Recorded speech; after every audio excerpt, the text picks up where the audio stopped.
Good morning, everyone. My name is Adebayo Olajide. I'm the Energy Access Lead at EMRC. I'm excited to welcome everyone to our special webinar. The webinar is aimed at launching the report of the potential benefits of VPP, that's virtual power plants in Nigeria.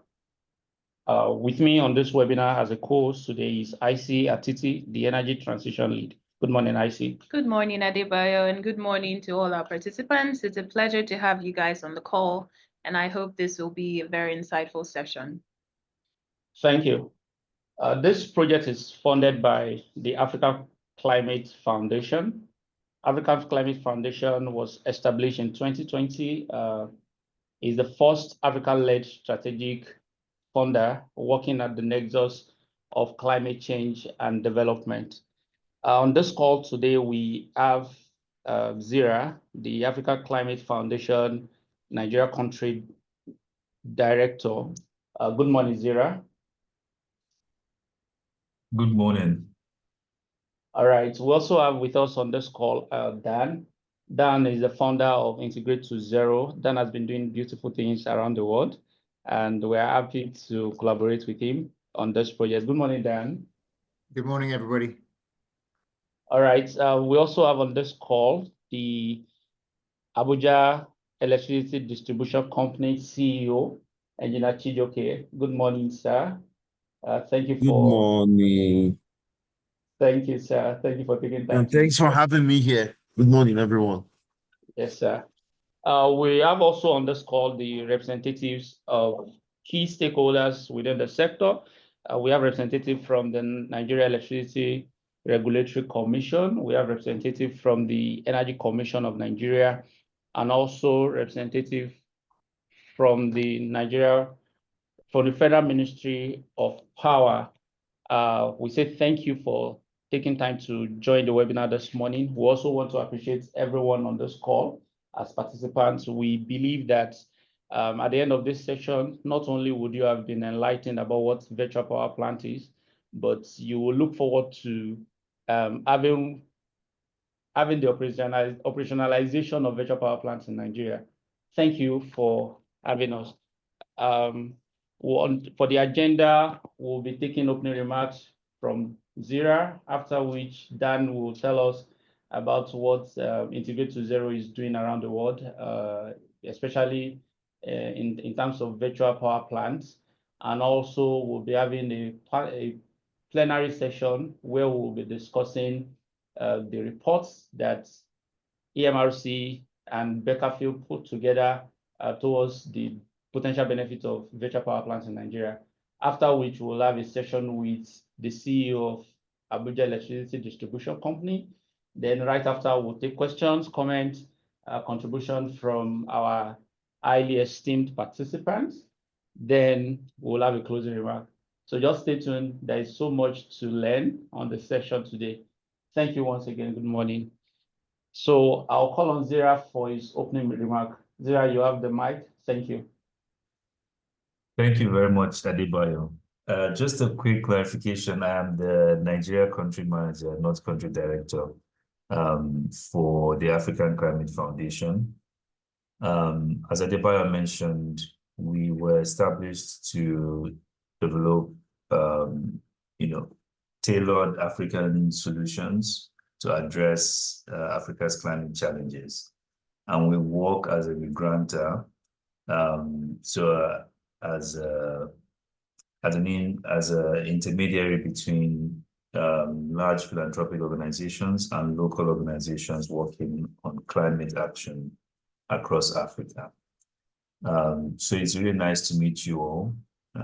Thank you for having me. Thank you to the organizers, EMRC, and to the co-sponsors of this project, Integrate to Zero.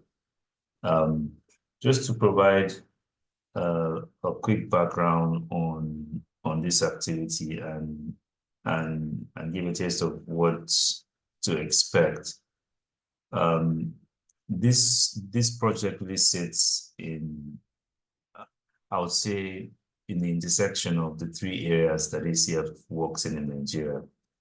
So ACF's approach is mainly to advance policy, so by raising ambition where there's low ambition. And in cases where there is ambition, we try to support implementation. We also try to leverage finance from philanthropic sources, private, public. And then we also try to communicate the benefits of climate action, both to decision makers and to the wider public. So for those that have gotten the opportunity to engage with EMRC's VPP work, you can tell that it actually touches on policy side, on the finance side, which will come, I think, in later stages of this project. And then the communication side in particular is what we're going to see today. So a description of the benefits being communicated to a wide range of stakeholders. And finally, I'll just say that it's great to see that we are moving from an era of ambition setting, policy making, mainly to action. So we're going from policy to action by implementing, by demonstrating, and by seeing what these ideas look like in the real world. And I'm really excited for this partnership. And I think there's lots to learn from the research that EMRC has done so far. And I think there's a lot more to expect because this is just one phase in the project, and we expect to see more outputs that will be described later. So I don't preempt too much. I'll pause here and hand back to Adebayo. Thank you. Thank you so much, Zira, for the opening remarks. Dan, you have the mic. We'd love to hear beautiful perspectives of what you guys are doing around the world. Thank you. Thank you, Adebayo, and thank you to EMRC for the invitation to join everybody today. I'm going to make 3 points. Firstly, to share some data regarding what's happening with VPPs in the global market. Secondly, to just let you hear a little bit about what we do as a program, Integrate to Zero. And then thirdly, a couple of thoughts on where next for Nigeria. So on the first point, virtual power plants, the market's already pretty reasonable, I would say. Estimates suggest that in 2023, it was valued at $1.42 billion, but it's the projected growth, I think, is really quite astounding. Projections are for the market to grow from 1.86 in 2024, that's billion, to 23 billion in 2032, which is really quite staggering. It's something like 37% CAGR on an annual basis. So this is already a large market, but it's set to become absolutely huge. Secondly, when one comes down to the national level, most progress has been made in the United States, in different European countries, and in Australia. So much so that the US Department of Energy has undertaken a number of studies to look at the contribution of VPPs to the US energy market, particularly looking at cost savings for the projected growth in electricity. You know, as the world increasingly electrifies, not just transport, but also buildings and industry. The US Department of Energy estimated that if VPP capacity tripled in the United States, this would save $10 billion per year through to 2030 in grid costs, because VPPs provide all sorts of ancillary services to grids in a more economical way. Pretty significant savings. Relatedly, one of the largest energy consultancies in the United States, they're called Brattle Group, looked at the potential benefits to utilities in the United States. And they estimate that utilities can save 40 to 60% over centralized and fossil fuel alternatives to VPPs by going down the VPP route. So the benefits don't just accrue at the national level in terms of government investment in the grid, but provide an opportunity for utilities to find savings in how they deliver services to customers. In the UK, We've had some studies as well conducted on behalf of the government, one in particular by an organisation called the Carbon Trust, who looked very specifically at the flexibility services that virtual power plants can provide. In the UK, in particular, we have a pretty well advanced flexibility market in terms of balancing supply and demand. And the Carbon Trust estimated that flexibility could save the UK £16.7 billion per year through to 2050 every year. The UK government has subsequently set a target to increase flexibility capacity ×5 by 2030. So these figures are, I think, pretty convincing, and there are no reasons why countries such as Nigeria, other countries across the whole of Africa, cannot replicate these kind of benefits and leapfrog. Frankly, there's no need to follow the same trajectory in terms of how technology and how markets have evolved. Africa has a great opportunity to leapfrog, but changes are needed. This doesn't just come out of thin air. Even though VPPs are called virtual, they do require changes in policy. They do require investment in technology and communications. So that's my first point. If you want to read about any of these studies, please go to the Integrate to Zero website. We have a section on there called the VPP Intelligence Hub, and we have uploaded as many reports and news articles and explainers as we could find. I think it's probably the best source of VPP information on the World Wide Web. That's the first point. Second point, integrate to zero. So what do? We're a philanthropic program. We make grants. We're not investors. We provide those grants for four things. Number one, we support deployments, in particular, the piloting of VPPs in countries where VPPs has never happened before. Or we support VPP pilots where they may have happened once or twice, but they've only been perhaps quite narrowly focused, and they haven't integrated the range of technologies that are possible within a VPP. So the most obvious form of sort of creation of a VPP is to plug in some distributed solar on rooftops and a couple of batteries. But actually, VPPs increasingly are bringing in transport, whether that's electrified two-wheelers or three-wheelers or four-wheeler cars or even trucks. VPPs are happening in the industrial space. The largest industrial VPP in the United States is 6.2 gigawatts. I can put on my video. Let's just see if I'm allowed. The host has stopped it. The answer is no. Happy to have my video on. Anyway, so the largest VPP in the United States, 6.2 gigawatts. I mean, it's absolutely huge. That's an industrial VPP. So we're seeing all sorts of industrial technologies that are increasingly being integrated into those virtual power plants. So yeah, that's number one, supporting deployment. Number two, same as Zero just mentioned, we also support the identification of policy opportunities. We know there's a toolbox of different policies that can help scale VPP markets. They include creation of demand response programs. They include allowing distributed energy resources into the grid. And in that, for that purpose, it's really important to identify, what the quantities of electricity are that are allowed to feed in, the technologies that are allowed to feed in. It's important to be developing time of use policies in order to address some of the challenges of blackouts, to try and smooth those peaks and fill those valleys. There are probably at least 10, if not 10 to 15 policies that can advance VPP markets. So that's the second area we work on. Thirdly, we also focus on catalyzing finance. We think there's a role for development finance, particularly in emerging markets such as Nigeria. In more mature markets, it's really about the business models that utilities are adopting as they evolve from being a utility that just sells electricity to more of an energy service company, like an ESCO model. So we focus on both development finance and new business models.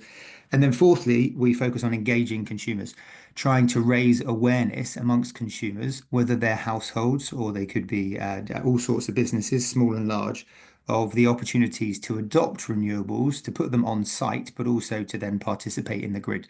As we move from an electricity system where consumers were very inactive to one where consumers can become prosumers and participate in these markets.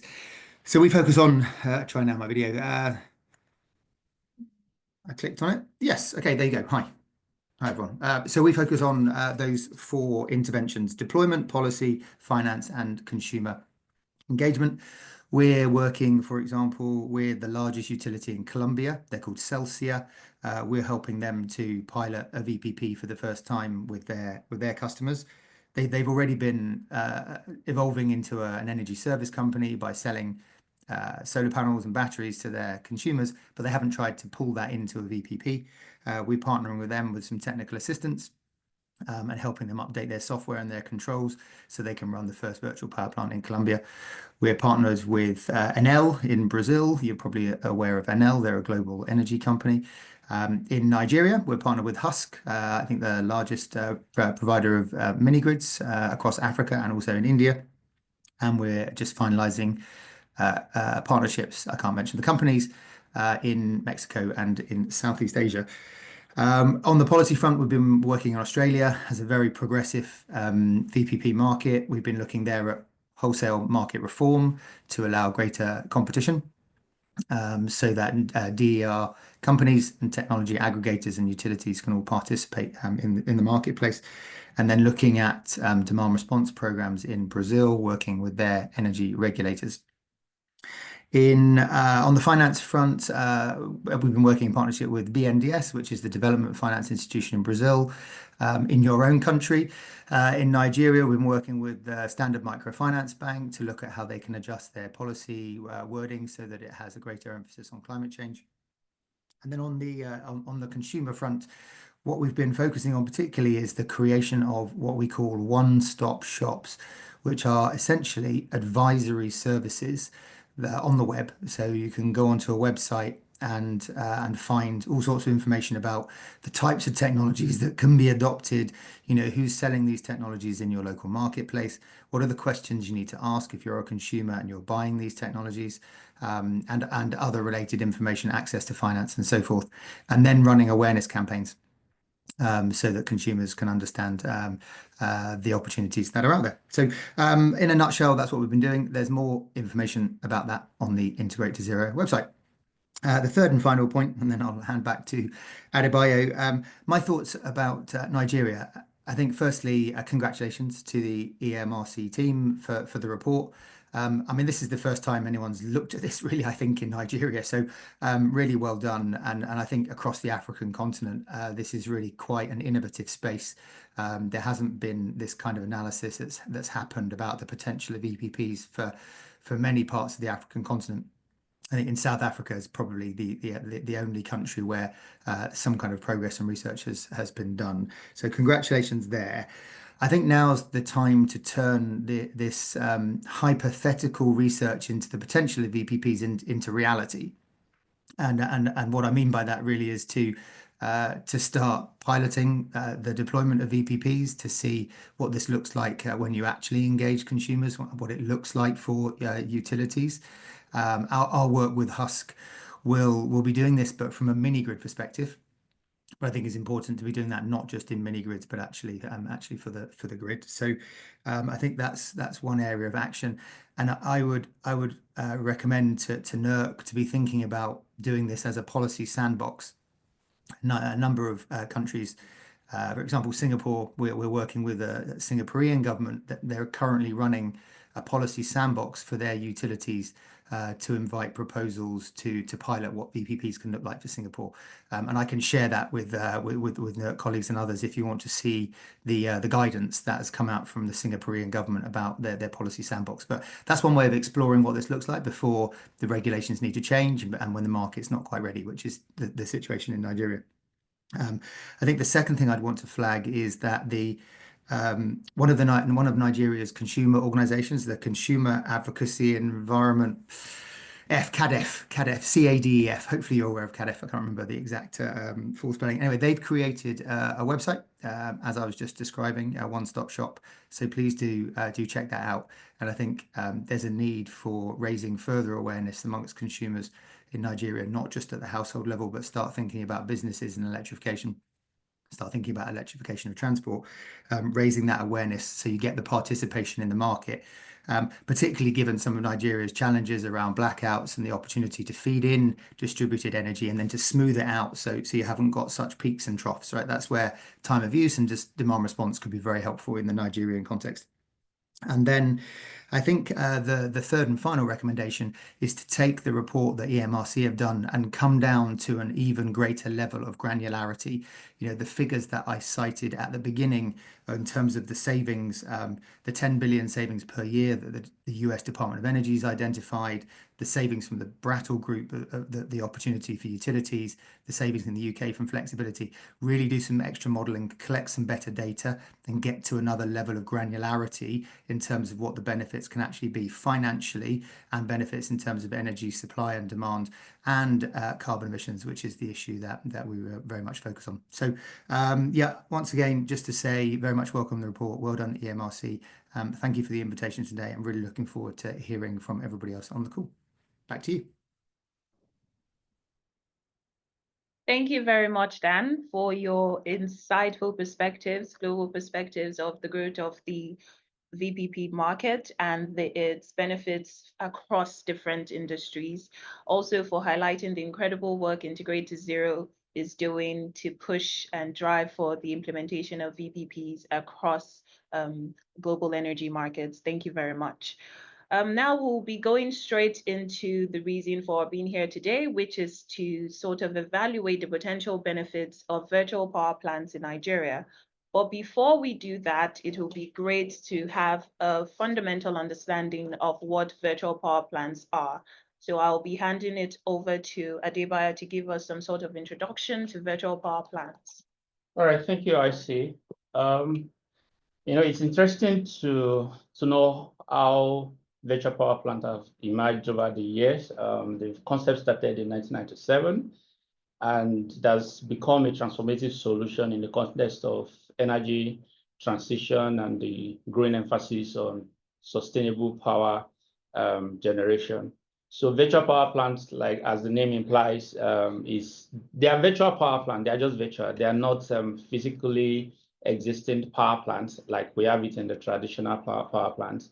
But what a virtual power plant typically do is to aggregate distributed energy resources across various and different places. It's not limited by geographical location. It can aggregate wherever your distribution energy resources is and just pull that to the grid. So when it does this, it provides a more resilient and responsive power grid that can adapt to fluctuating energy demands. And you know, one of the focus of the sector at the moment is how to promote integrating renewable energy sources. So virtual power plants comes handy to ensure these mini grids, these solar home systems, these energy storage systems, your heating systems, your cooling systems, all these have been aggregated and pulled to the grid.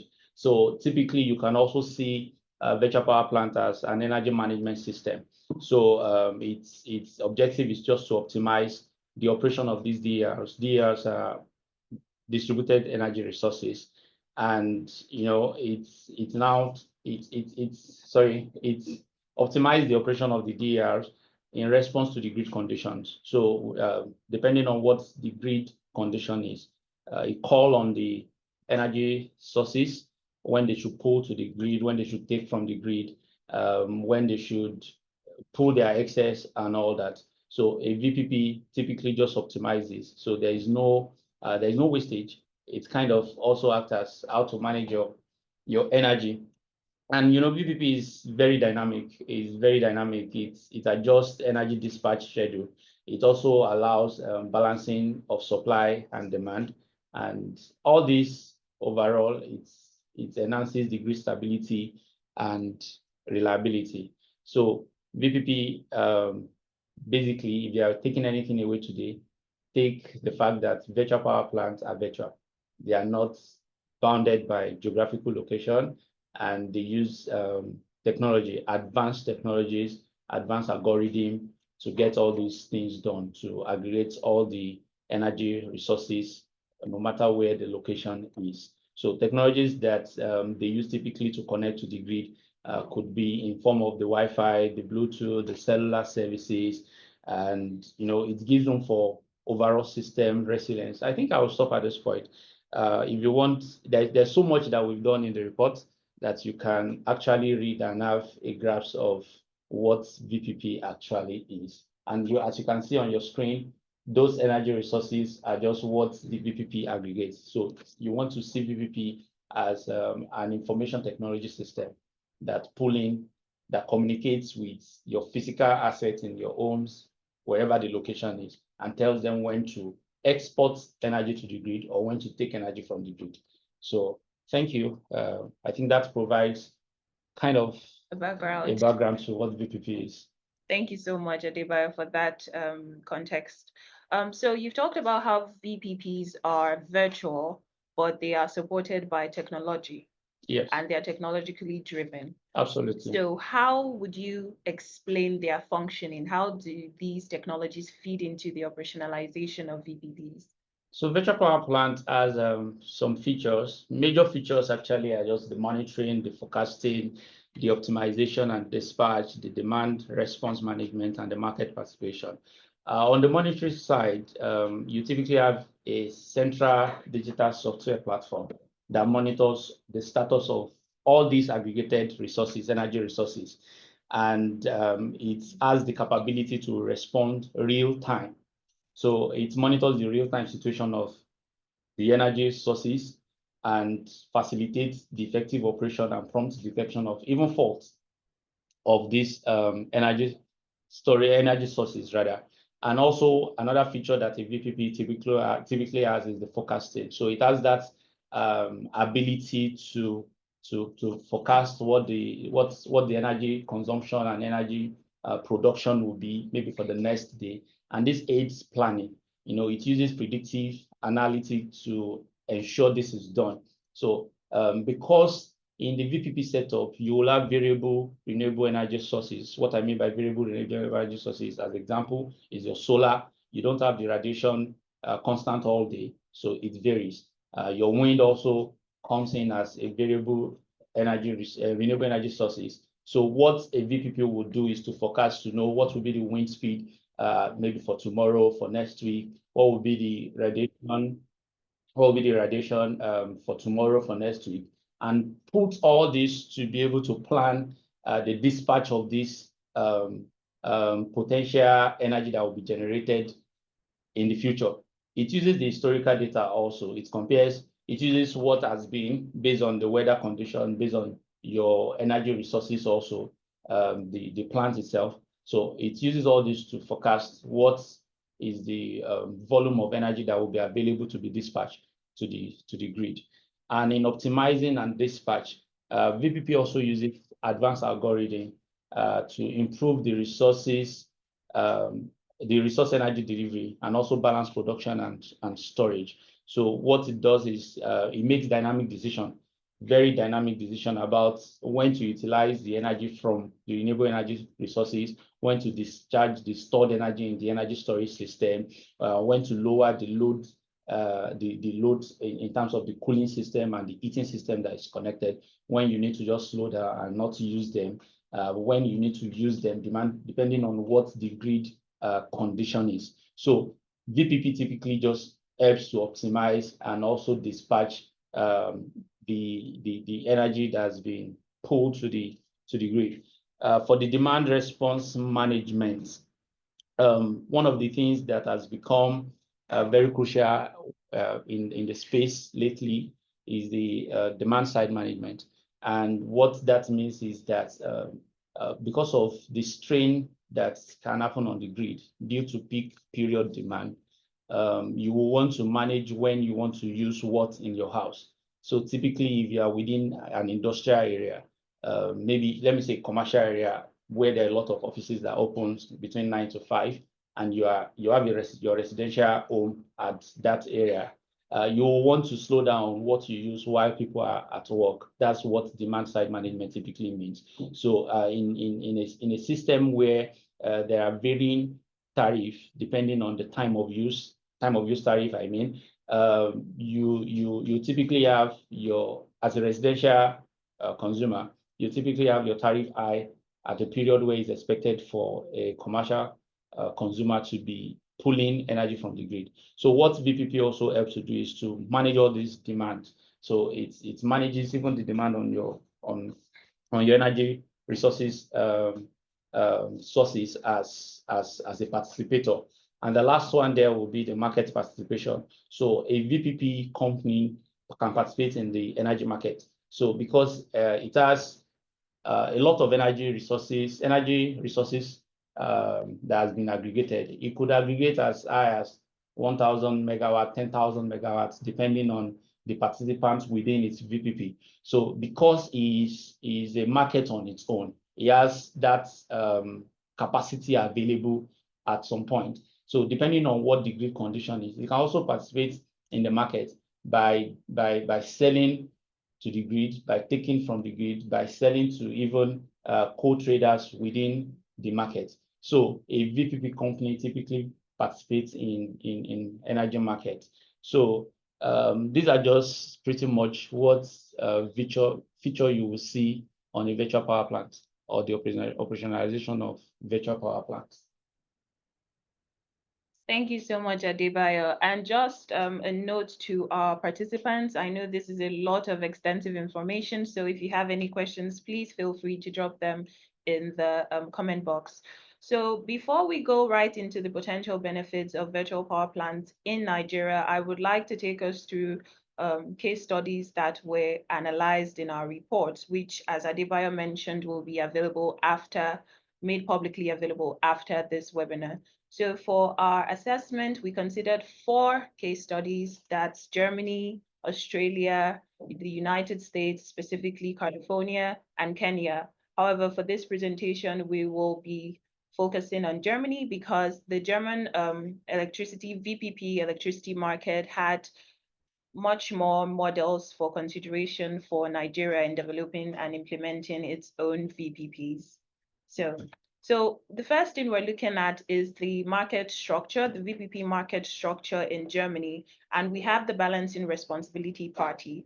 So in the German market, typically producers and consumers are grouped into balancing groups, and these balancing groups are managed by the balancing responsibility party, that's the BRP. So the main objective of the BRP is to ensure that the generated energy is synonymous or matches purchased energy. So balancing responsibility parties are usually energy suppliers or aggregators. So to fulfill or achieve their objective, they create schedules, hour-by-hour schedules of the following day for the TSO, that is the transmission systems operator. And these schedules are to aid the balancing of demand and supply. However, in some cases, there are deviations in schedules, and in occasions where these happen, the balancing responsibility party bears the cost of using the TSO's balancing services. Although in some cases, before the TSO intervenes, the balancing responsibility party can act as an energy supplier itself, so purchase energy to balance that deviation on the market. So the next on the structure is the transmission systems operator. So the TSO is basically responsible for monitoring the grid stability.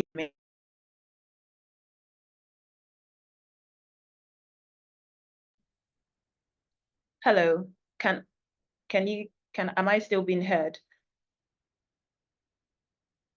Yes, we can hear you still. Okay, thank you, great. So as I was saying, the transmission systems operator is responsible for balancing demand and supply and monitoring the grid stability. So they perform clearing for every balancing group that is within their region, and they monitor deviations so they can intervene. Then we have the power plants. Typically in Germany, power plants determine their own operation schedule based on their generation costs and the expected power costs for the grid. And for variable renewable energy sources like wind and solar, they are cost at the lowest marginal rates, which means that they are the cheapest sources of energy for the grid. So now we move on to the VPP operators in Germany. And there are 3 main models, which are the independent VPP operators, the utility operated VPPs and the niche players. So for the independent VPP operators, these are not the conventional energy suppliers. These they may be individuals who act as energy suppliers themselves, and they serve large customers with loads that do not exceed 100 kilowatts. Loads that exceed, sorry, my bad, loads that exceed 100 kilowatts. So they can only act as energy suppliers when they are supplying loads exceeding 100 kilowatts. And one of the major independent VPP operators in Germany is the Next Kraftwerk. Then we have the utility-operated VPPs, which, as the name implies, are operated by utilities, either municipal, regional, or the national utilities in Germany. So they aggregate the distributed renewable energy assets in their franchise areas within their clusters, and then the loads and generation assets of their customers to form a VPP. So an example of a utility-operated VPP in Germany is the EON. And then we have the niche players, which are basically manufacturers of small-scale distributed renewable energy technologies like battery manufacturers. They aggregate the distributed renewable energies of their customers and form a VPP. An example is Sonnen. So the role of VPPs, the VPPs in Germany play significant roles in the power market in Germany. So one is wholesale trading. So in the German electricity market, energy trading is very separate from the grid management. However, VPPs feed into both of these sub-sectors, if I may add, because VPPs they aggregate residual energy from distributed renewable energy to provide energy for other customers, and also they are used as energy sources by the TSOs and by the balancing responsibility parties to sort of manage the grid and ensure grid stability. So that takes us to wholesale trading, flexible supply, how VPPs can be used intermittently to support and balance the grid, and then grid congestion and management. So when the TSO gets the schedule of the following day's schedule from the balancing responsibility parties and congestions are projected, they can decide to tell a power plant to reduce their load and tell another power plant to increase their load. And so VPPs really contribute in helping to manage grid congestions and ensuring that grid stability is maintained. So I hope that has been a comprehensive explanation of the German VPP market. And now we will move straight into the benefits for Nigeria. So Bayo, please. Thank you, IC, for providing context to where VPP currently works and now the model they've implemented, which we look forward to implementing in Nigeria. For the potential benefits of virtual power plants in Nigeria, what we've done is to categorize these benefits into four: the technical benefits, the economic benefits, the environmental benefits, and the social benefits. On the technical benefits, we have under it the grid stability and flexibility. Because of how VPPs work, they have to manage the grid stability by dynamically balancing the supply and demand. This is achieved through real-time adjustments in the distributed energy resources. It controls when dispatching happens, when off-taking from the grid also happens. And this all coming together to balance the grid and provide flexibility. VPP provides that flexibility and scalable energy solution that can be customized to meet the specific needs and preferences of different consumers, be it business owners and even communities, industries, and the likes. In Germany, for example, one of the VPP company aggregates over 8,000 assets, which has greatly contributed to the grid stabilization. And also in California, one of the market participants has over 200,000 members with dispatchable smart devices. Just thinking about it, if we have 10,000 within our space in Nigeria today that has been aggregated and pumped into the grid, maybe that will put an end to our grid disturbance within the country. Right. Another benefit that we classify as technical benefit is the potential increase in capacity without major infrastructure investment, because VPP rides on the existing infrastructure, existing mini grid, existing EVs, existing your solar home system, your wind energy that is just operating somewhere. So we can actually increase what the capacity of the grid is without actually putting in place a physical major infrastructure investment. So what a VPP company would do is to come in and aggregate all these existing energy resources that have excess capacity and pull them to the grid, make them available to the grid. So that provides us that lots of benefit, that great benefit of increasing the grid capacity at the moment without breaking the bank. I mean, another thing we classified as benefit is the ancillary service. So for VPP offers services as the frequency regulation, as voltage control, reactive power support. All these services can be provided by VPP. And these services are essential for maintaining grid stability and reliability, right? For example, in California, I will use California also. California Independent System Operator has leveraged VPP for frequency regulation and other grid balancing functions. Just to mention that these functions also has helped to maintain the stability of integrating a lot of variable renewable energy resources into the grid. In Nigeria, we should have VPP. It will really go a long way in helping us to balance our frequency. I know if you keep tab on the quarterly report of NEC, one of those key parameters that is being tracked by NEC is our frequency and our voltage. And for a while now, we've not always been within the acceptable variance. And if VPP comes into play today, I believe that that might be a thing of the past. Another benefit that we classify as technical benefit is the rapid deployment. VPP can be deployed much faster than the traditional power plant. A typical traditional power plant will require maybe 2 years to put up together. Then you take a time to commission, take your time to monitor to be sure that it's dispatchable and all that. And before you know it, we're talking about 3 years before we can really add capacity to the grid. But if VPP can come in today and under the next few months, put the necessary infrastructure in terms of technology together and pull it to the grid, making it available at every point that is needed.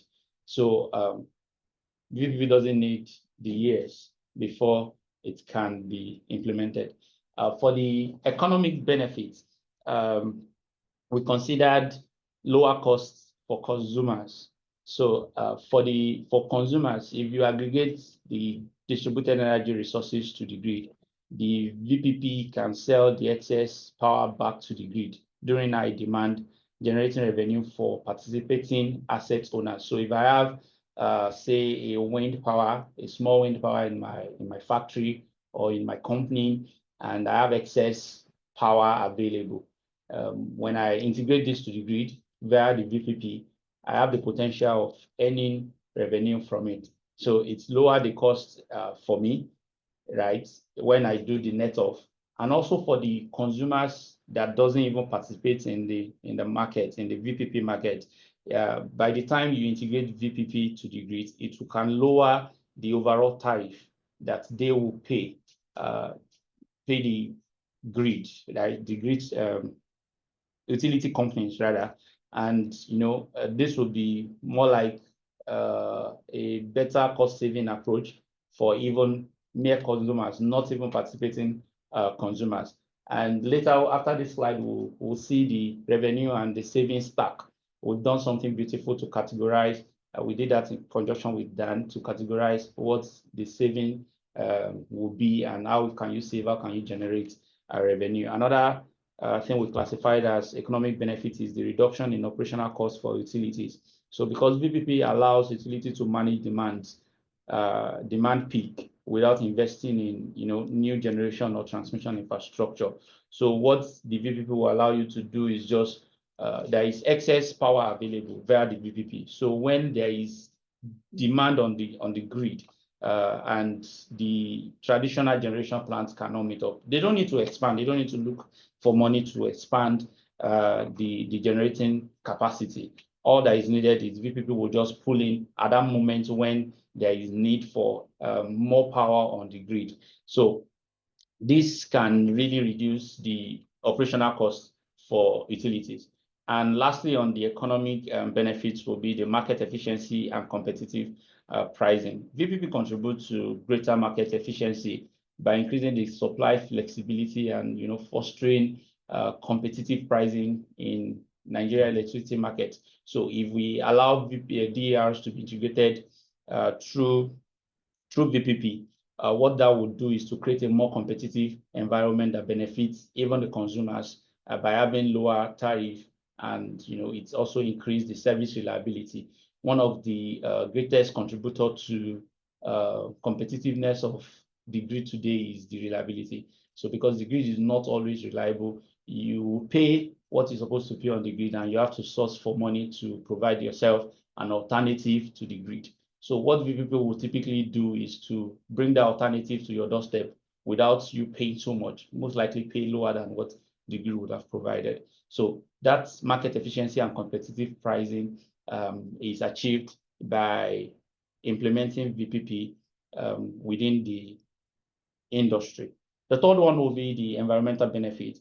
One that we consider as environmental benefits will be the enhanced renewable energy utilization. So because VPP typically integrates renewable energy into the grid, it lowers the carbon footprint of the grid, because when you are integrating wind, you are integrating solar, you are integrating your energy storage system. What you are doing is you are lowering what would have come from a traditional maybe gas plant, maybe a traditional coal plant. And once you do that, you are lowering the footprint, the carbon footprint, and you are integrating more renewable energy into the grid.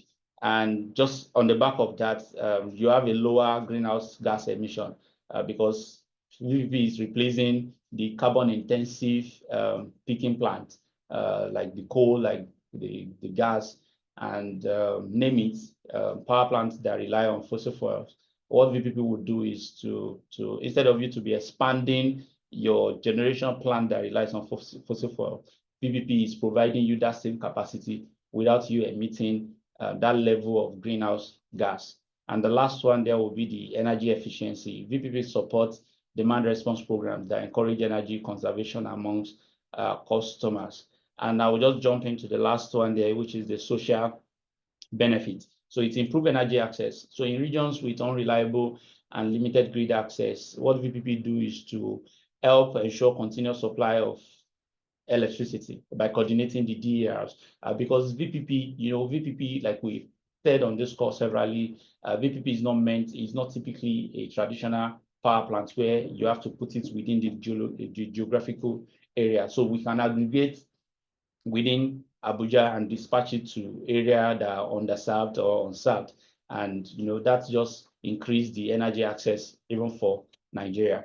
And the second one under the social benefit is the community empowerment. And when VPP is integrated and there is energy access to the community, what that typically does is it fosters the local energy independence. So there will be economic activities within the community. The community youth gets empowered.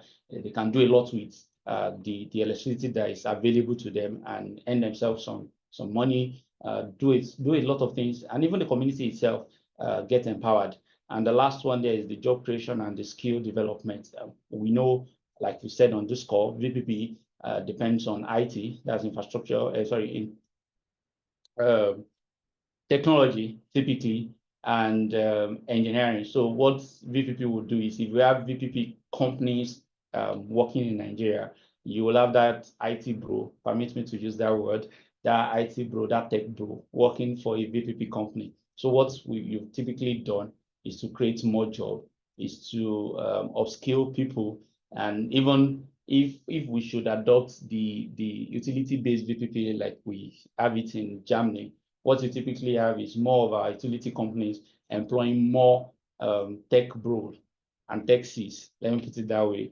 And the more people will get job, and it's just a lot. It's just a lot. VPP just bring a lot of benefits to the table, and that will sum up for me what potential benefits we'll have if we integrate VPP to Nigeria. So this is the revenue stack and the saving stack that I spoke about earlier. So this typically just speaks to how you can make more money, how you can save more money while VPP is in play, the technologies and what you can do with them. When you have a renewable energy resources by yourself, you can save money because you are self-generating, you can get money because you are injecting to the grid, you can get money because you are trading within your VPP, you are doing peer-to-peer trading. You can get money if you have an EV today, you are charging your EV from your renewable energy sources instead of charging it from the grid. And if you have an EV charging station, you can get money by charging for other EV drivers. You can save money by maximizing your own self-consumption, and a lot of benefits. I will advise that right after publishing the report, you just take a deep dive and see a lot of benefits that you can gain by when VPP is implemented. And you can also position yourself to be a participant. So I will not bore us with all that. We'll just move to the next slide that speaks about the Nigeria electricity supply industry readiness. I think it would be good for you to just speak to the regulation and the policy side of things. What are the things that we need to put in place for the operationalization of VPP? Thank you, Adebayo. So one of the important regulations we need in Nigeria currently to support the implementation of VPPs in the country is a virtual power plant regulatory framework. That is why it's very important to have the regulator on the call today and to sort of make a case for how the framework would be a guiding document that provides insights for investors, aggregators, utilities in the country on how to go about developing and implementing VPPs.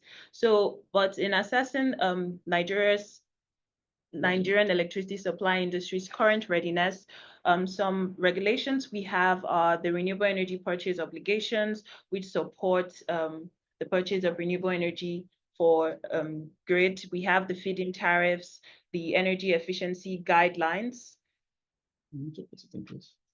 the demand response auction mechanism.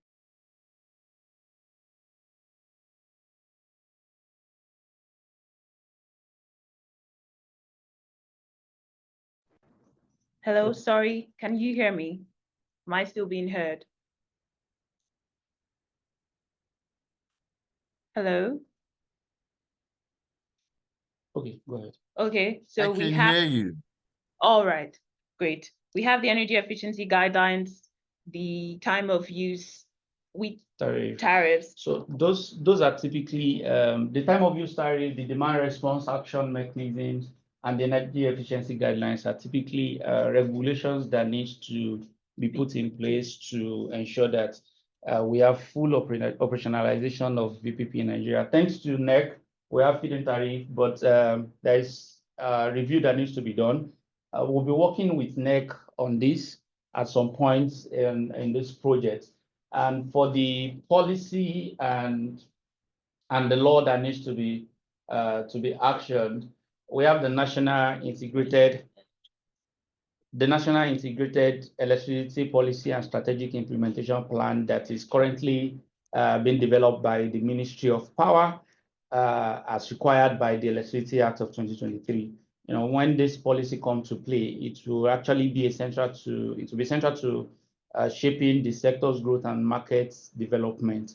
If VPP are to play a meaningful role in Nigeria today, then NIPSIP, like we call it, that's the National Integrated Electricity Policy and Strategic Implementation Plan, should explicitly provide for them.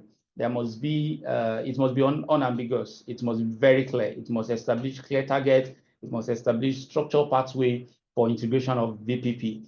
And on the side of the law, yes, thanks to the Electricity Act, is a great deal. It has done so much work in enhancing the integration of renewable energy into the grid, but presently it doesn't include specific provision for VAR to be aggregated as VPP. And as such, we'll see how that can be reviewed to ensure that there is a clear provision for VPP in the Nigeria electricity sector. Lastly, there is the technical infrastructure, things that needs to be put in place. We need to have our grid to be smart. There is need for grid integration capabilities. Our grid needs to be smart because the protocol that needs to call on the renewable energy resources to pull in and pull out. And one of those things that will be key to it is the net meter.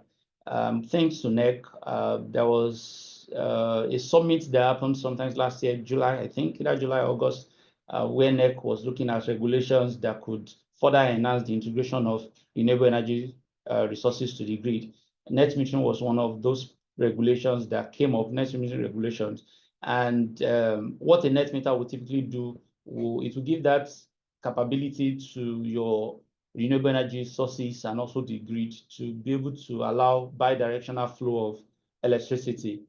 So one of the capabilities that the grid also needs to have is the communication protocol. It also needs to be smart enough.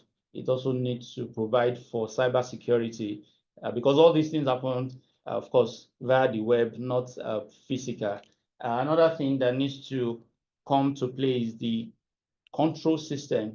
So there must be a VPP management platform. There must be the VPP management platform must have a forecasting capability, real-time monitoring systems, automated dispatch system, even fault detection and response on the energy resources that has been aggregated. And lastly, on that will be the utility readiness, preparedness. The VPP, there must be integration strategy by the distribution company, electricity distribution companies within the space, how they want to integrate the VPP, how they want to operationalize VPP, the training that is required for their staff, the expertise that they will need, the IT system that needs to be ready to allow all this to play out, the risk management also framework for the participants of VPP, for the company and all that. All this has to be put in place to ensure that VPP is being operationalized. One of the things we did while we were researching and we were working on this report was to assess the distribution electricity company currently in Nigeria to see which of these companies are ready. Yes, on the high level, there are lots that needs to be put in place, but based on the reality of today, we did this assessment, and one thing we found out was that Abuja Electricity Distribution Company is one of those companies that we can use to pilot VPP. This is based on the fact that there is so much mini grid that has been done within the franchise area of Abuja Electricity Distribution. And I'm happy to announce that on this project, we'll be working hand in hand with Abuja Electricity Distribution Company to put in place the design of VPP, the plan, what has to happen, what needs to happen at what time, to ensure that there is a pilot of VPP today in Nigeria through the DISCO. And at this moment, I would like to welcome to the mic the CEO of Abuja Electricity Distribution Company, Engineer Chijoke. Welcome to the mic. Good afternoon, sir. Good morning. Good morning. We're still in the morning. Apology. All right. Yeah. Good morning, sir. Good morning. Thank you for taking time to join the call this morning. We know you are a very, very, very busy man. Very, very busy. I need to mention that because there's so much that is happening within the space, and there is so much that is also happening even within your franchise area. So thank you so much for taking time to join. Would like to just take it off from there. What are the driving force? What we realize is that in terms of number of mini grids presently in Nigeria, in terms of capacity, total capacity, Abuja Disco, permit me to use that word, Abuja Disco is the first. More like you have the highest number, you have the highest capacity. What are you doing specially? What is the driving force for all this renewable energy here and there within your franchise area? Okay. So sometimes things that come as disadvantage, you find a way to turn them around to become an advantage for you. And that can be said to be what has played out in AEDC. We have a very large coverage area, and because of the dispersed nature and the poor population density, the cost of network expansion and extension to feed these customers is quite expensive compared to many other discos. And also, our region where we operate is not a region that has gas. So even though Nigeria has a lot of gas, this region does not have gas. So it has led to two strategies being rolled out. One is the use of renewable energy, solar mainly, and the distributed renewable energy method. So rather than carrying out grid extension, you're looking at distributed generation. And because you don't have gas, so you are doing distributed renewable energy solution. So that's what has mainly driven this. There is a deliberate strategy from management to ensure energy access to all our customers. But the good thing about it is that with this distributed renewable energy around the place, there's now a need to interconnect them to the grid. So the strategy now is evolving from just having mini grids, off grids like that, to get them interconnected. And it now plays into what the VPP seeks to achieve, which is being able to carry out power balancing, frequency balancing, voltage regulation. So the issue we encounter with extensive extension of the grid, where you are having poor power quality at the end of the grid, now gets cured with this integration with distributed renewable energy. And that's how we've evolved this. Thank you so much, the CEO. This is a brilliant strategy. Just like you said, what could have been a disadvantage has been turned around to be an advantage. And we're happy to collaborate with you, with AEDC management and staff to pilot this VPP. But as we move forward, how do you envision the implementation of VPP piloting in your franchise? Considering that not just that you're a CEO, you're also an engineer. So from a balanced view, from the cap of a CEO and a cap of an engineer, how do you envision the implementation of VPP within your franchise area? Okay, so I've been looking at, from your presentation and previous readings, one thing is very clear. To get VPP to happen, there's a lot of infrastructure upgrade that is required from AEDC. Most importantly is the digitization of our network, a move to a smart distribution system, which is one of the pillars of our transformation in AEDC. However, in our transformation plan, the move to a smart system in our planning is proposed to start from 2026. However, this is a very, very good opportunity to demonstrate the benefit and the importance of speeding up this plan. So I think it's going to be an honor for AEDC to be the first to pilot this and set the trail for the rest of the country, because without an iota of doubt, this is the future.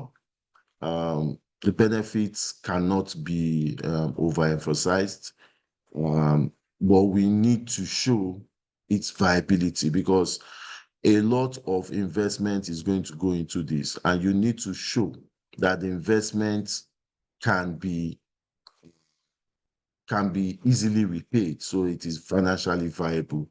And there's no other way to do that than by having a pilot to demonstrate this. So a proof of concept is required, and AEDC is happy to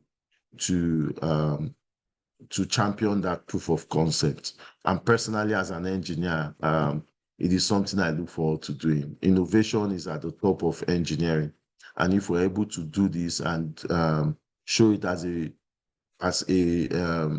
opportunity to deal finally with the issue of grid instability in Nigeria, then I think it's great. Thank you, CEO. Yes, it will be great to see AEDC pilot this VPP because of a lot of clusters of mini grid that you have. So that leads me to my next question about the cluster of renewable energy hub within your franchise area. Are there clusters? If there are, which of these clusters do you see us pilot the VPP? There are a number of clusters. We may not on this meeting take a call and say let's do it here, but we have clusters in Kogi State, quite extensive renewable DRE clusters in Kogi State. We have a number of them also in Niger State, and many more coming up even in Niger State. So in Niger State, we have a lot we're also doing with Husk. And so I think we can look at Niger or Kogi. Those will be two places we can easily carve out immediate clusters and do this. My immediate thought now would be to take a 33 kV feeder that has a number of DREs connected to it and pilot a smart distribution system on that 33 kV feeder and see how we can drastically drop losses, improve revenue, improve customer satisfaction on that feeder, especially considering that a number of those feeders where we have the DRE and rural feeders, currently they are doing on mini grids, off-grid mini grids, they are doing tariffs of upward of 300 Naira per kilowatt hour. I think with this, we can easily bring that down to a more convenient and a more cost-effective price, considering that we will be completely eliminating the use of fossil fuel, because currently they do a hybrid of 3 solutions: solar, battery, and diesel generation. So with this integration and pilot of VPP, we can easily take out we can easily take out the use of the diesel generator, optimize the use of the battery, and maximize the use of their solar solutions in those areas. So I see ability to reduce losses, reduce cost, like you've said, and shown in the presentation, and increase reliability. Thank you. Thank you. Brilliant pathway, brilliant strategy. Removing diesel definitely will reduce the footprint, the carbon footprint, even for AEDC. We look forward to someday having a carbon market in Nigeria, and all this will definitely come handy when this is in operation.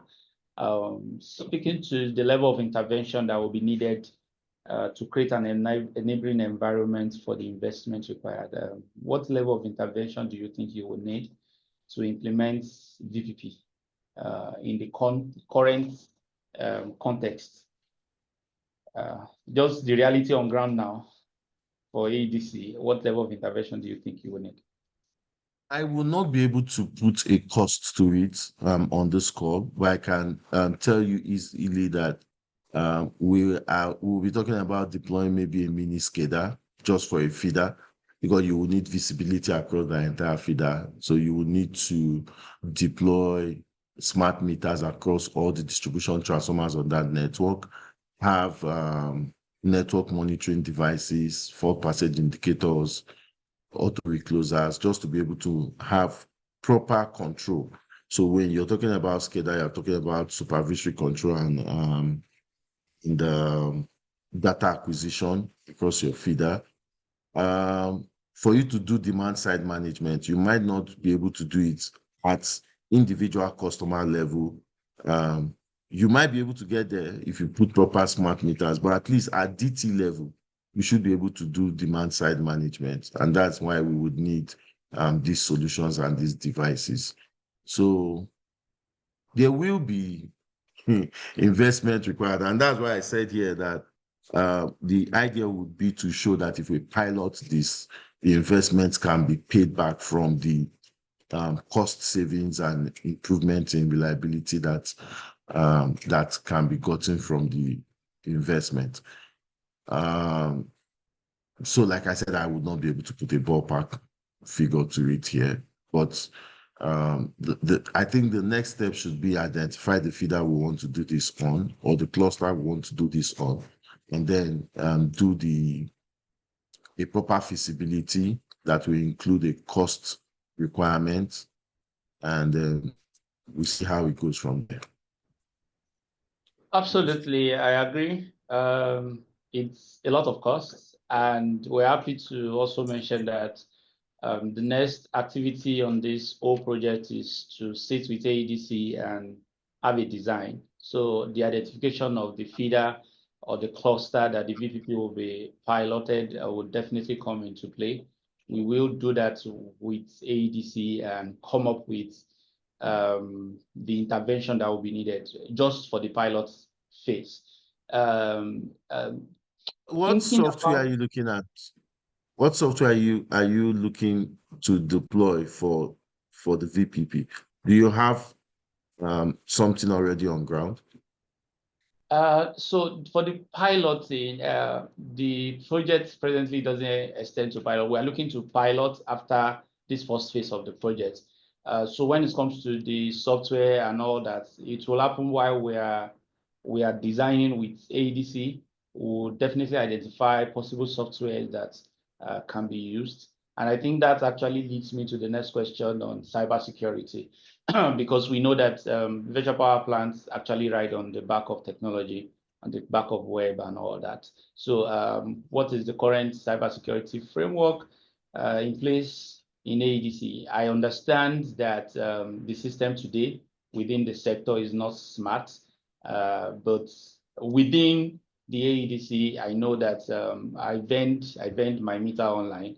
A lot of my information, I can get them from your website and all that. So I believe that there will be a level of data protection, cybersecurity framework in place in AEDC. Just on the high level, on a high level, you might just want to tell us what cybersecurity framework is in place and data protection, because all these they are very important during implementation to ensure that the data are protected and the system are free from hack. Thank you. Okay, like you noted, a lot of our, even though our network is not smart, a lot of our transactions are done online. So there's a whole lot of smart operation happening. The database has to be online for people to be able to vend remotely and all that. And so a lot is being done in terms of security, cyber security, and data protection, because it's our reality. It's something we are already dealing with. So we're already dealing with that future, and it's only going to get bigger. We're already piloting smart distribution network already. There's one currently going on. All our towers, telecommunication tower base stations are currently being put on a smart network where they can be monitored real time online. All our maximum demand customers are currently being put on a smart metering system. So a lot is already happening in that regard. So we're doing a lot. In fact, we have a team that is dedicated to cyber security. Our email is also well protected, because we've had issues where big corporations their emails have been hacked and all that. But with us, that can happen because we have very good cyber security systems in place. So AEDC is one organization that I can say is very compliant in this regard. Thank you, sir. It's interesting to know that how much work that has been put in place on the back of the present reality. This gives the confidence required to pilot with AEDC. And the last question for me would be that given that VPP have to do with customers in their individual energy, renewable energy resources, mini-grid energy resources, and all that. What is the current awareness mechanism? So how does AEDC typically inform their customer? Because if VPP will go live in AEDC today, even within the pilot franchise area, the customers need to know, the customer needs to be aware, because some of the customer can be participants. And what is the current mechanism, what strategy does AEDC employ in informing their customer, and how could this be utilized to inform potential participants or prosumers during the VPP implementation in Nigeria? So for this pilot stage, first and foremost, we have a very robust customer engagement system. So enlightenment and notification of customers will not be an issue. But for this pilot stage, the main participants will be developers, because we are taking a rural network. So you would hardly have individuals who have made personal investments in renewable energy generation. Even if they exist, there will be very, very few, and we can easily reach out to them. So engaging the customers will not be a challenge. Utilizing our network of service centers, we can easily reach out to these customers. But like I said, for the pilot stage, we'll be working mainly with developers to do this. All right, thank you so much, sir, for taking time to be on the call with us. Definitely, there will be further collaboration, sit down with your office, with the management, with your staff, to ensure that we deliver on this project. We appreciate all that you've been doing within the space, all that you've been doing for your customers, the mini grid that is expanding within the franchise area. Thank you so much. I don't know if you have a final word before we go into the question and answer section. Okay, I just want to say thank you for this opportunity. I look forward to us being able to progress this and make it a reality. And thanks for the continuous collaboration, EMRC. And yeah, that will be all from me. Thank you. Thank you very much, Engineer Chijoke. So now going into the questions and answers, we have some questions in the chat box. The first here says, please, what is the place of net metering in the whole VPP setup? Okay, for the VPP to work, definitely we need a bi-directional system in place.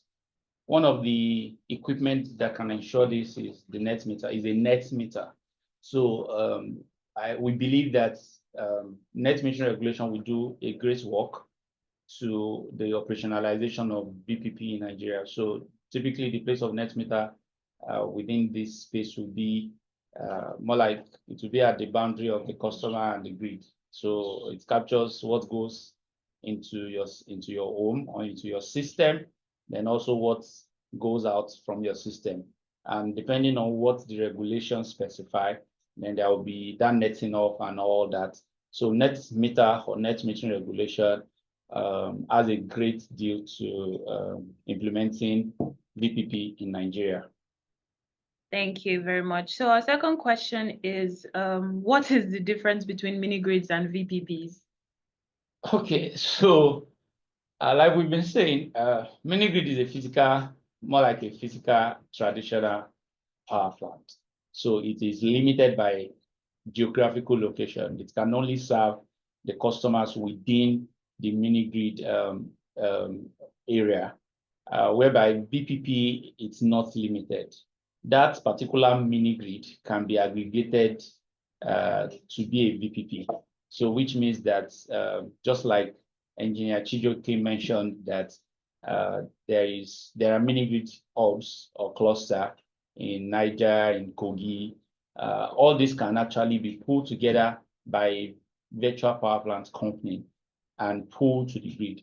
So which means that a customer in Abuja can actually benefit from a mini grid that is seated and operating at Niger or that is operating in Kogi.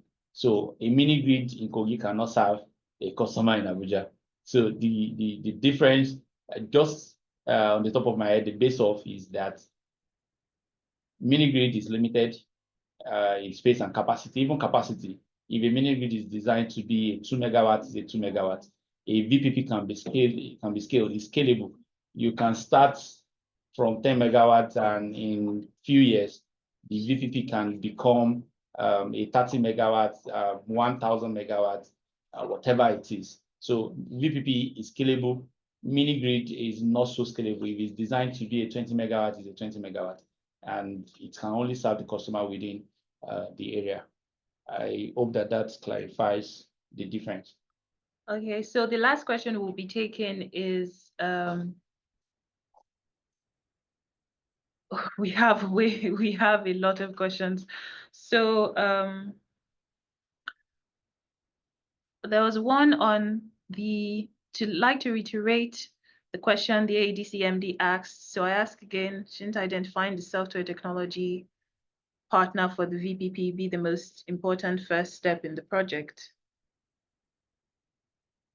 At this phase of the project, we've not done that, but definitely as the project progresses, we will identify the partner. So we have one last question we'd be taking. Someone asked, what is the difference between SCADA and VPP? So a SCADA is for supervisory and control. So what you will have on a SCADA is for the entire system. So a SCADA can work from both the generation down to the disco, monitoring, supervising the existing network. So presently, a SCADA can work on a renewable energy resources, but the protocol of pulling and exiting, that control, is what is not there. So you will typically not have a SCADA. You typically not have your what's it called, your EV or your battery storage in your house or your solar home system connected to a SCADA, right? But VPP, you can do that. So VPP can go granular. VPP can go to those little capacity can be aggregated. So smart devices anywhere can jump on VPP. Whereas for SCADA, there are a lot of what I call it protocol that needs to go into play before you can integrate on SCADA. SCADA is basically just for the grid. You typically have it operate just on the grid. VPP can operate for your systems that are not off grid to be interconnected at the interconnecting point. And it's just the beauty of getting to the very last mile. Anyone, as long as you have excess capacity you want to integrate, you want to dispatch, a VPP can ensure that is done. And then another difference is that a VPP, in a VPP setting, the savings, the revenue, and all that is being coordinated. So there is someone that is responsible, more like the aggregator. So there's an aggregator that is responsible. All you need to do if you're a participant is, you're a participant, you can actually monitor how much energy you've wheeled within the month or within the year. You can get your money from the aggregator and whatever it is that has to happen, the commercial side of it. On a SCADA doesn't involve the commercials. It's just for technical reasons, for supervising, for checking, for identifying fault and all that. So a VPP is more commercial friendly, let me put it that way, than a SCADA. SCADA is typically just a technical based, what I call it, system or innovation. Thank you, Bio. So we have one more question, and this would be our closing question. And the participant is asking, what is the capacity qualification as an energy producer for VPPs? Is this limited to a range in capacity? Range and capacity. So depending on how the market evolves, just like IT mentioned while she was taking the case study of Germany.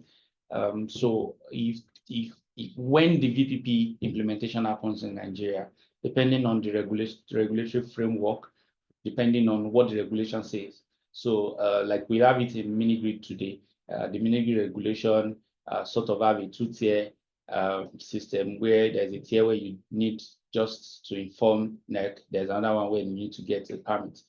So for VPP, depending on how the direction of the regulation can come up with multi-tier, 3-tier, 4-tier, depending on what happens. So for now, we won't be able to say specifically that it is limited in capacity to say, okay, this is the capacity that can integrate.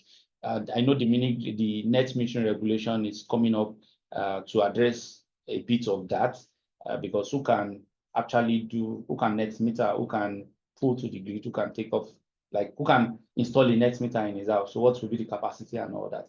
If the net metering regulation doesn't specify that, then I think VPP also might not specify that, because VPP would definitely have to work on the back of net metering. Net metering regulation is under drafting at the moment. So if we believe that net metering regulation will come live before VPP, most likely. So whatever we will do on the VPP regulation must definitely be in sync with what the net metering regulation provide, what the mini grid regulation provides, even what the Electricity Act 2023 or revised provides. So at the moment, we won't be able to tell you that there's a limit to who can integrate. It depends on what the regulator later puts in place. Thank you. Any other question I see? No, that will be all we're taking for now. Thank you very much, Adebayo. And I also want to appreciate our participants. I want to say thank you to Engineer Chijioke for joining the webinar. Thank you so much, Engineer. Thank you to Zira and Dan. And at this point, I would like to invite Rahila Thomas, the country director for EMRC Nigeria, for the closing remarks.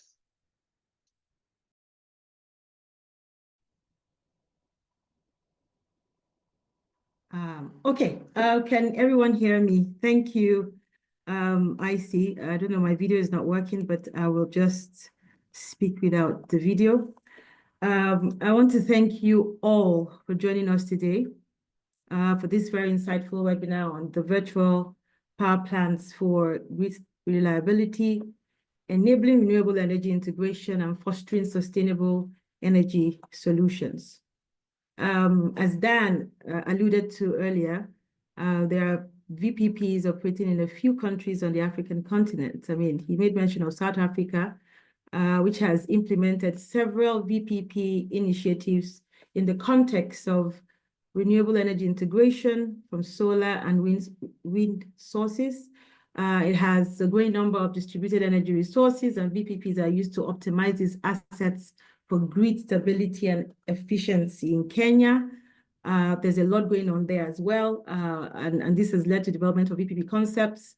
In Morocco, Morocco has a commitment to renewable energy, especially solar and wind projects, which has seen the emergence of VPP-like systems that manage distributed generation and storage solutions.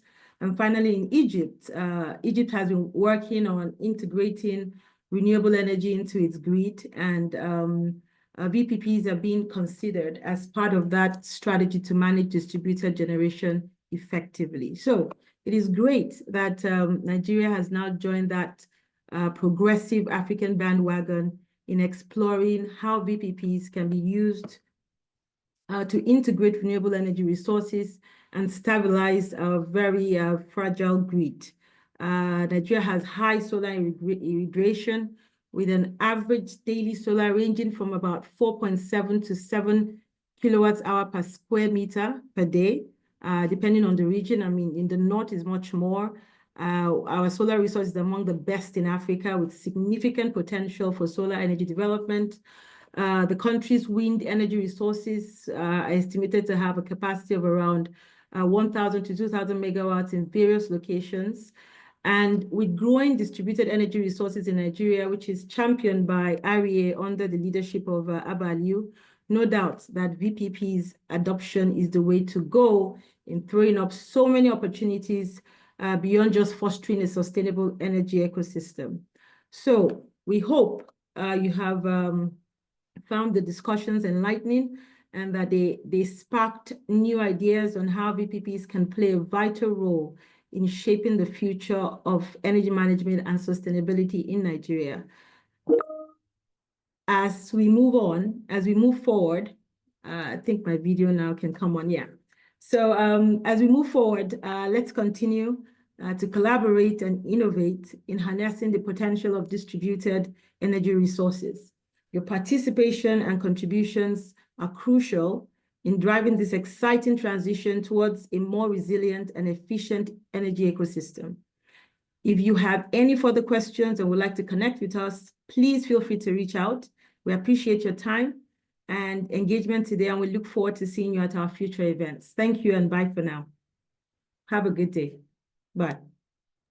Over to you, I see. I think we're done. Thank you, Rita. Thank you, everyone, for joining. Thank you, Zira. Thank you, Engineer Chijioke. Thank you, Dan. Thank you, Adebayo. And thank you to our other participants. It's been a pleasure having you guys on the session. Goodbye. Goodbye, everyone. Bye, everyone. Bye.